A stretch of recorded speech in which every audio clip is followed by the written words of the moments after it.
For our next presenter is Dr. LING from Shiok Meats for breaking the wall of sustainable shrimp. Good afternoon, ladies and gentlemen and judges. I'm Kai, and today I'm going to share with you about sustainable shrimp. Have you thought about where the shrimp or prawns come from in your prawn noodles or salted egg prawns? Well, it's time that we all should think about it. And why should we do that? There's a lot of problems with the shrimp industry at its present. Shrimp fraud is a huge problem. 30% of shrimp in the US in grocery stores and restaurants have been found to be mislabeled. So you don't actually know where they're from or what they actually are. And is fishing better or farming better?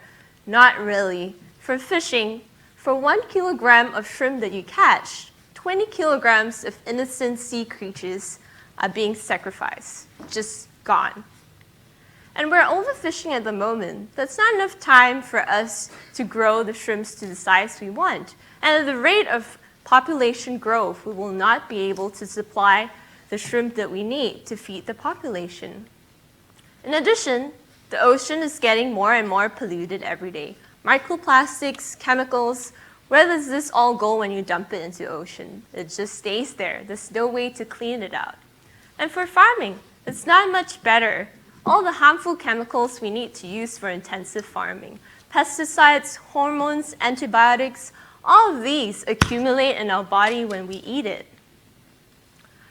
We also need to clear a lot of mangroves to come up with space for shrimp farms.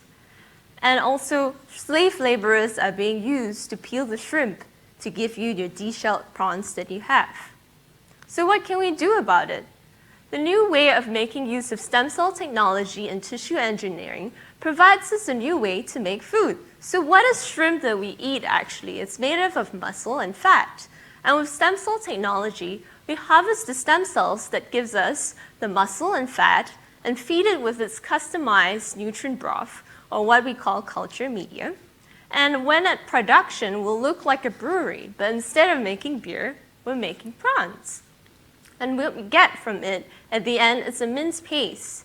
And you can make it with tissue engineering into the familiar shrimp shape that we're used to with the same texture and taste. It's the same thing, it's just that now we don't need to kill the shrimps. We're just growing the parts we eat. There's no head and no shells at all. So last year in 2018, we started the company, Shiok Meats, and in April we made the dumplings that was there. And so cell-based shrimp is a great way to produce food for the future. Thank you. Any questions? Yes. Do you have any estimates of the final cost? I mean, you know, when you scale up to those bioreactors? Yeah, so in 2 years we hope to be about $50 when we get to the high-end restaurants, but when we get to supermarkets in 5 to 7 years, that will have to be $10. The time is up. Thank you. Thank you.